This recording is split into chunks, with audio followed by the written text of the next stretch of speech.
에레미야 46장 말씀. 어제 45장까지 이 에레미야의 예언서의 두루마리가 어느 정도 마무리가 됐고, 지금 이 45장부터 마지막 52장까지는 열국에 대한 하나님의 심판 예언에 대한 얘기가 나타나 있습니다. 그래서 1절 말씀은 표제와 같이 이방 나라들에 대한 예언이라고 그렇게 붙이고 있습니다. 그 맨 먼저 나오는 나라가 바로 애굽, 이집트입니다. 이집트에 대한 예언인데, 그건 바로 이집트에 대한 하나님의 심판에 대한 예언. 그러니까 이 하나님의 심판이 이집트에서부터 시작해서 이제 그 주변 국들을 쫙 다 훑으면서 나아가게 되고, 최종적으로 바벨론의 심판, 그래서 큰 성 바벨론의 심판을 예언하게 됩니다. 그 내용들은 다 그 내용들을 자세히 읽어보시면 알겠지만, 계시록에 그대로 이렇게 바벨론의 심판이 그대로 그 은유라든지 또 그 심판에 대한 이야기들이 그대로 흘러가 영향을 주고 있음을 알 수 있습니다.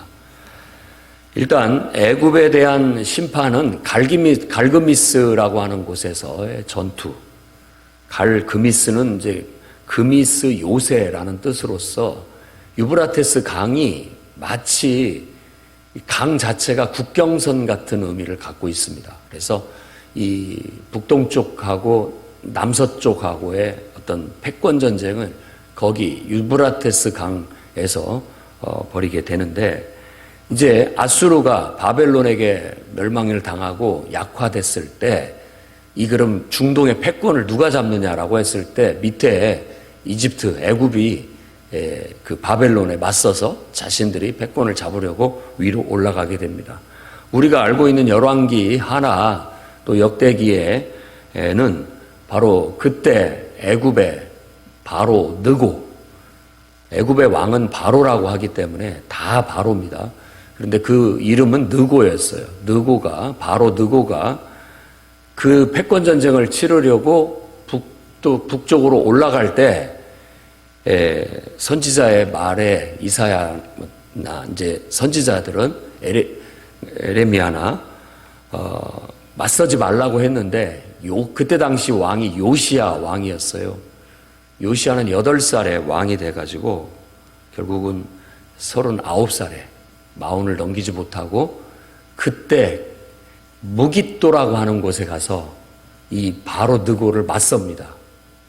왜 우리 땅을 들어왔느냐? 못 간다. 이렇게 하다 보니까 결국은 바로 느고에게 거기서 화살을 맞고 그 자리에서 전사를 하게 됩니다. 그리고 가서 이 바로 느고는 바벨론과 한판 힘겨루기를 했는데, 거기서 대패를 하고 물러나요. 패배를 하고 뒤로 다시 본국으로 돌아가는 길에 이 유다에 와서, 예루살렘에 와서 자기 아버지가 죽으니까 그 아버지 중에서 여호아하스, 이제 성경에는 살룸이라고도 하고 있는데 그건 정확하지가 않기 때문에 여호아하스를 왕으로 세웠어요. 근데 사실상 그 요시야에게는 2명의 부인이 있었고, 이제 여호아하스는 원래 장남은 아닙니다.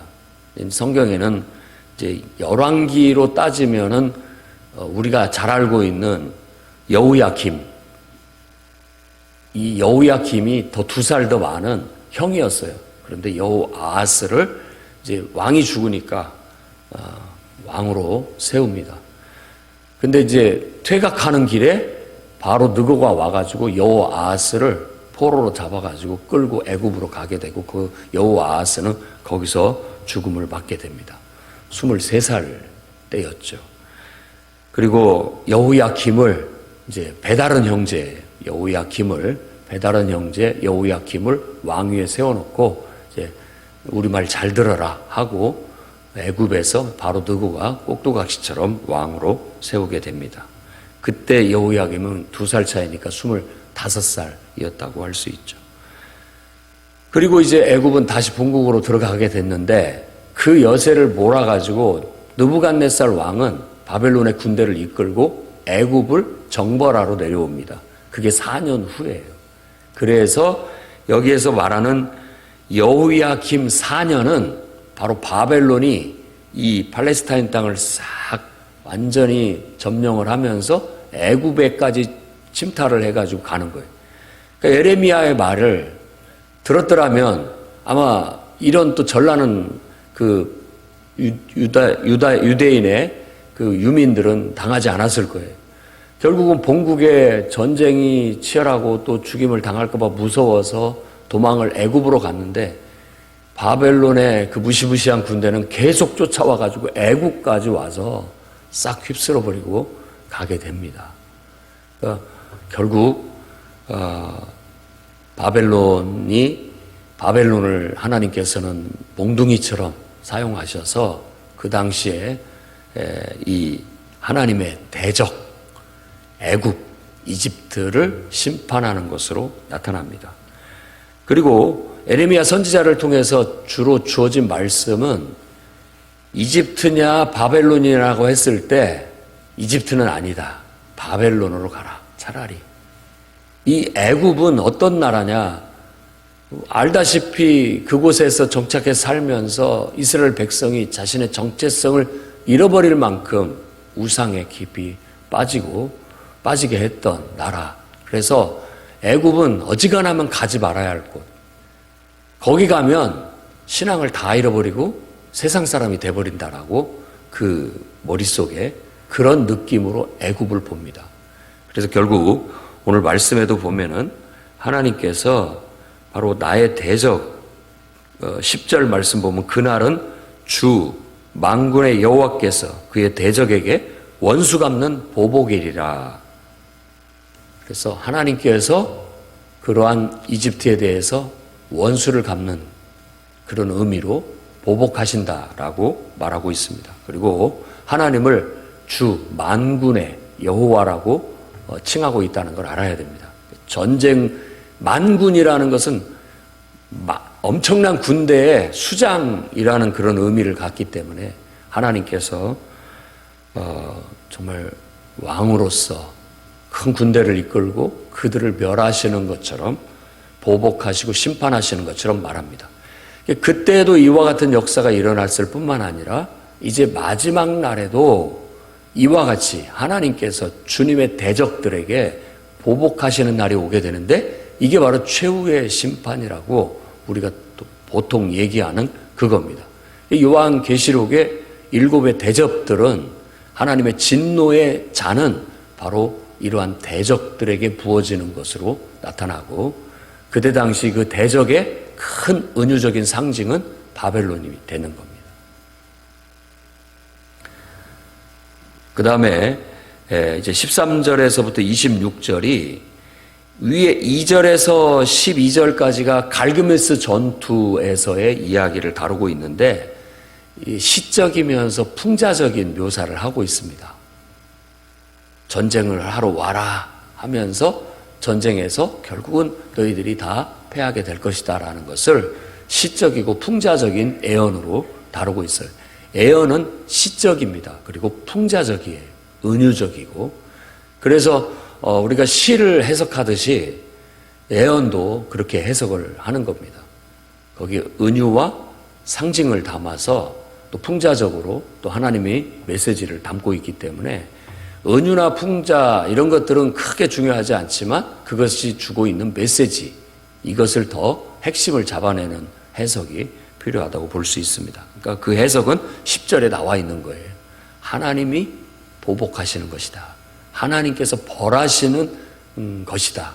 그러니까 역사의 사건들을 이와 같이 하나님의 뜻으로 해석하는 것이 애언입니다. 그러니까 결국 하나님께서 벌을 받아야 할 자에게 벌을 내리시는 것이다. 그게 지금 갈그미스 전투의 패배 그리고 4년 후에 있게 될 느부갓네살 왕의 애굽의 침공. 그래서 믹돌, 높, 다바네스 이런 곳에 결국은 느부갓네살 왕의 군대가 가서 그 모든 데를 다 휩쓸게 된다라는 걸 말해주고 있습니다.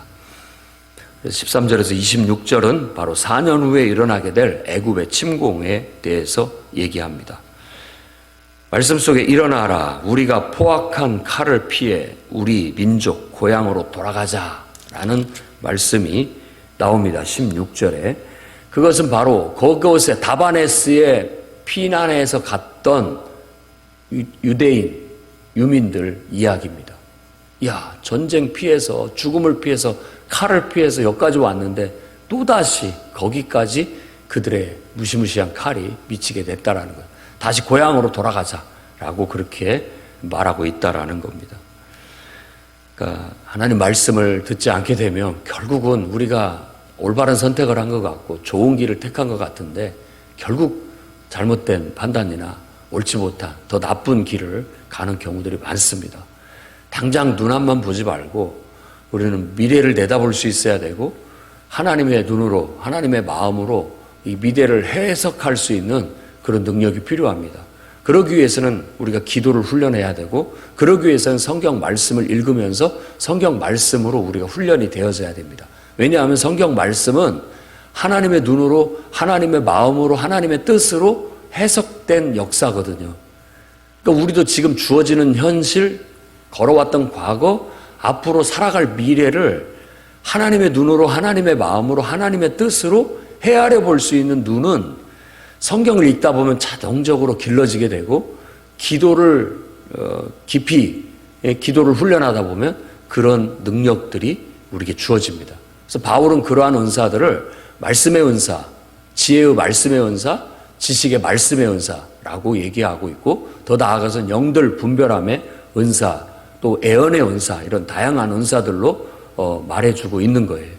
그래서 오늘날도 우리 성도들이 기도에 좀 더 깊이 들어갈 수 있기를 바라고 또 하나님 말씀도 충분히 읽고 묵상을 해서 그 속에서 주어진 삶을 또 벌어지고 있는 일들, 사건, 또 어떤 역사적인 일들 이런 것들을 하나님의 눈으로 볼 수 있고 해석할 수 있고 그 속에서 하나님의 뜻을 읽어낼 수 있는 그런 영적인 사람들이 될 수 있도록 또 영적으로 영성을 수행하고 나아가시기를 늘 바랍니다.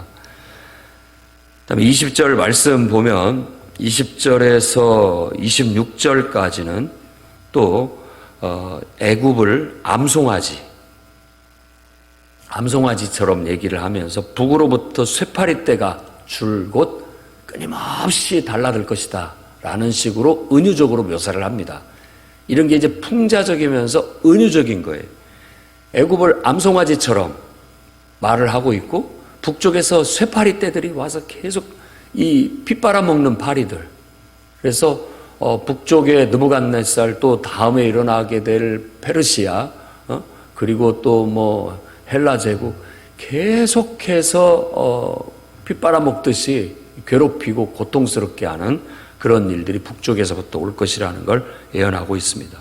그것은 재난의 날이고 벌받는 날이고 또 뱀의 소리라는 은유는 이렇게 이렇게 떠는 소리, 그러니까 인간이 두려움에 떠는 이렇게 우리가 달달달 떠는 것 같은 그런 우리는 달달달 떤다라고 그렇게 얘기하지만 이제 뱀의 소리 같이 이렇게 떤다라고 은유적으로 말하고 있고 벌목군의 도끼 이런 은유들을 써서 어떤 재난의 날 그리고 벌받는 날을 말하고 있고 여기서도 황충의 때와 같이 많이 달라들 것이다, 쳐들어올 것이다라는 황충, 메뚜기 때를 말합니다.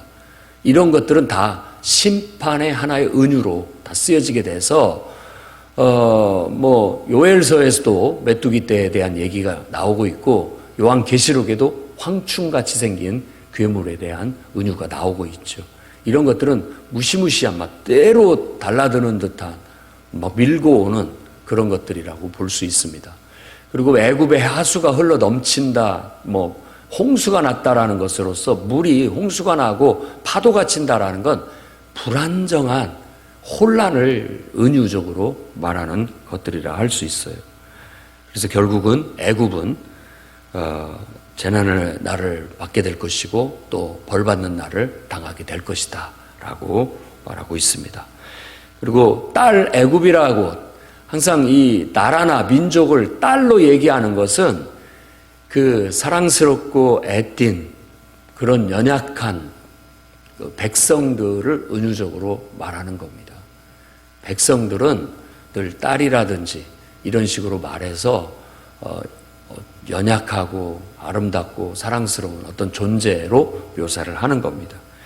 결국은 수치를 당하게 될 것이다. 25절 말씀에 보면 만군의 여호와가 아몬, 바로, 애굽의 신들을 의지하는 자를 벌하겠다. 이게 바로 그 애굽을 하나님께서 느부갓네살을 통해서 침략하신 의미예요. 뜻을 읽어내는 거죠. 예언자가. 그러니까 만군의 여호와께서 사람을 의지하고 군대를 의지하고 우상을 의지하는 그들을 벌하신다라는 그런 의미를 갖게 되는 겁니다. 그렇다면 우리도 마찬가지겠죠. 하나님 외에 사람을 의지하거나 돈을 의지하거나 또 우리가 어떤 다른 신, 우상을 의지하거나 이러면 하나님께서 싫어하실 뿐만 아니라 우리에게 벌을 내리신다라는 진리를 깨달아야 되겠습니다. 하나님 외에 그 어떤 것도 하나님 자리에 있어서는 안 됩니다. 그건 불경한 것이 되는 거고 그것은 하나님 앞에 벌 받는 것밖에 되지 않게 되는 겁니다. 마땅히 우리 마음속에 우리를 창조하신 하나님 형상을 닮은 인간의 본분으로서 우리는 마땅히 하나님을 우리 안에 두고 하나님만 의지하고 하나님을 의지해서 순종하며 나아가야 되겠습니다. 하나님만 의지하라고 하니까 오해하는 경우도 많은데 하나님만 의지하라는 말, 하나님 안에 모든 사람을 두시고 하나님 안에 여러분이 사랑하는 모든 것을 그분 안에 두어야 됩니다. 하나님 사랑으로 사람을 대하고 하나님 사랑으로 여러분에게 주어진 일을 대하고 살아야지 하나님을 벗겨내버리고 하나님을 이쪽으로 내놓고 따로 그것을 하나님 자리에 두게 된다면 그것은 부패해버리고 썩어버리고 냄새가 나고 결국은 그걸로 인해서 우리에겐 벌이 주어질 수밖에 없게 되는 거예요. 이 백지장 한 장 차이 같은 이 진리를 제대로 깨달아야 성도들이 신실하고 바른 삶을 살아갈 수가 있습니다. 그러면서 이제 26절에는 희망의 메시지로 갑니다. 그 후에 이전같이 그곳은 사람 살 곳이 될 것이다 라고 말합니다. 그러니까 하나님의 심판은 죽이는 게 목적이 아닙니다. 어떤 의미에서 정화시키는 의미가 있고요. 다시 새롭게 변화시키려고 하는 그런 의미가 아주 강합니다. 그러니까 우리들도 부모가 돼서 자녀들을 훈계할 때도 항상 죽이려는 게 목적이 아니죠. 그 아이들을 더 바르게 알곡이 되게 만드는 게 더 궁극적인 목적이라는 걸 잊어서는 안 됩니다. 그래서 항상 효과면을 따져야 됩니다. 이 정도를 어느 정도 할 것인지는 그 효과면에서 따져야 됩니다. 그래서 나가는 거였죠.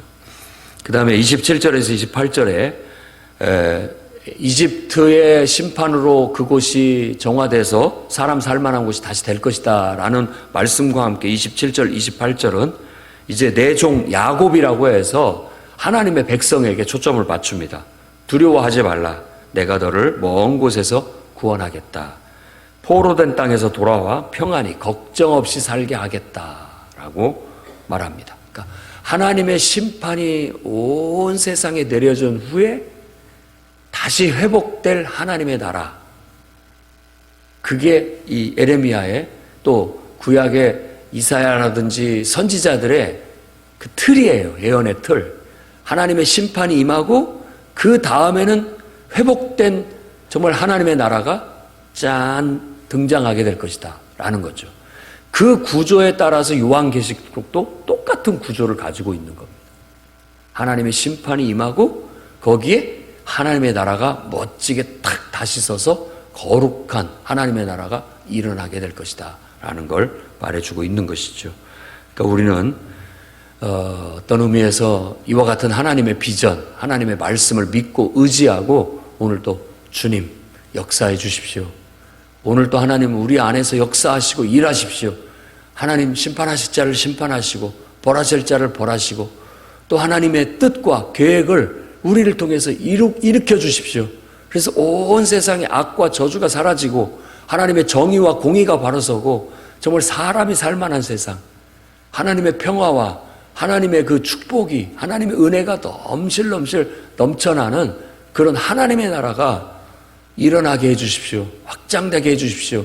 기도하면서 우리가 주님의 일꾼으로 주님의 또 도구로서 각자 주어진 여러분의 인생 속에서 자신의 본분과 역할을 다 해나가시는 빛과 소금이 되시기를 주의 이름으로 축원합니다.